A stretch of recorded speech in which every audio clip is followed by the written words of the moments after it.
Maris Pirongkal mula sa pangkat 5, Earth.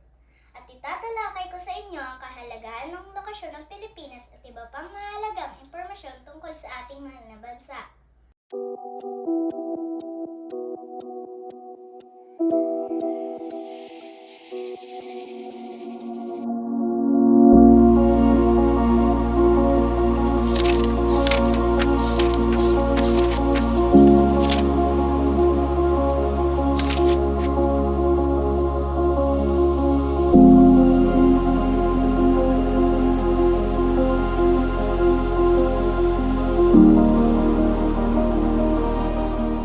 Alam naman nating lahat na ang Pilipinas ay isang bansang mayaman, hindi lamang sa likas na yaman, kundi pati na rin sa ating kultura, kasaysayan at mga tao. Ngunit, alam niyo rin ba ang kinalalagyan ng Pilipinas sa mapa ng mundo ay may malaking papel sa ating kasaysayan, ekonomiya at ugnayang panlabas?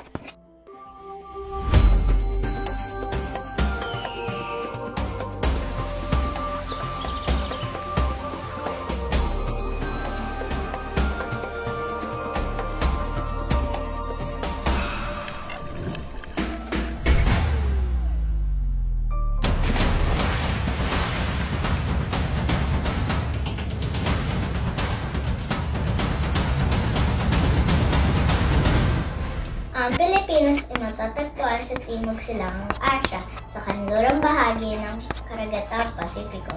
Tayo ay binubuo ng mahigit 7,641 pulo na hinati sa 3 pangkat, Luzon, Visayas at Mindanao. Tayo ay napapaligiran ng malalaking anyong tubig gaya ng Dagat Pilipinas, Dagat Timog China at Dagat Celebes. Malapit rin tayo sa bansang gaya ng China, Japan, Indonesia, Vietnam at Malaysia.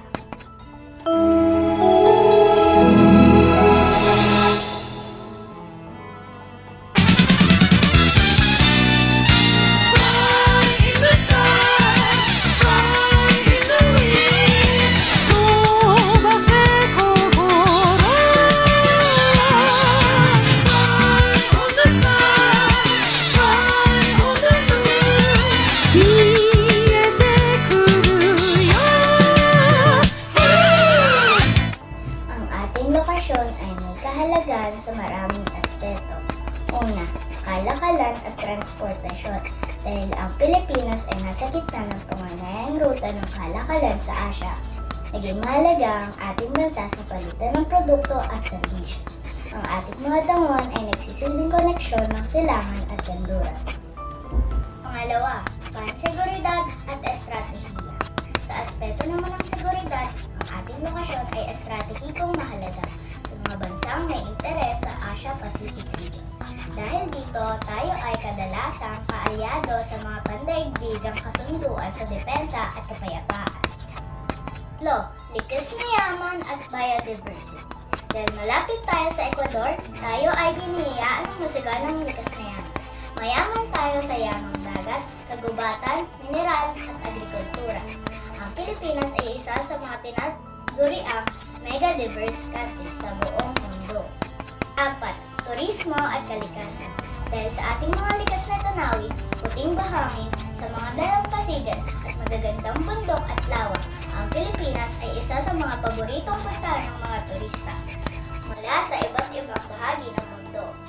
Pambansang kabisera, Maynila. Pinakamalaking lungsod, Quezon City. Ang pangunahing wika ay Filipino at ang Ingles naman ay pangalawang wika.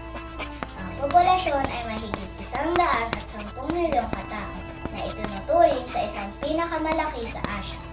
Ang relihiyon ay tinatayang na mahigit 80% ng mga tao ay Katoliko, bunga ng mahabang pananakop ng mga Espanyol. Ang Pilipinas ay may mayamang kasaysayan.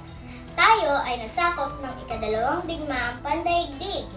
Dahil dito nahubog ang ating kultura, pamahalaan, edukasyon at relihiyon sa pamamagitan ng mga dayuhang impluwensya.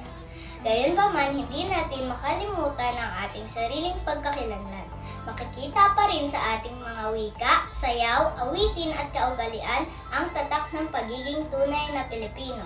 Kilala tayo sa pagiging magiliw, matatag, masayahin at mapagmalasakit.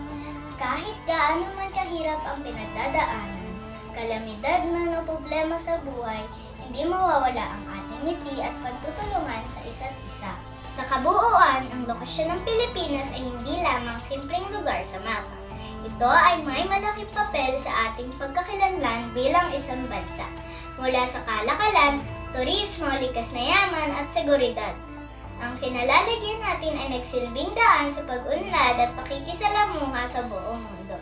Kaya't bilang mga Pilipino, mahalaga na ating pangalagaan at pahalagahan ang ating bayan. Hindi lamang dahil ito ang ating tahanan, kundi dahil ito ay isang bansang may mahalagang papel sa buong daigdig. Maraming salamat po.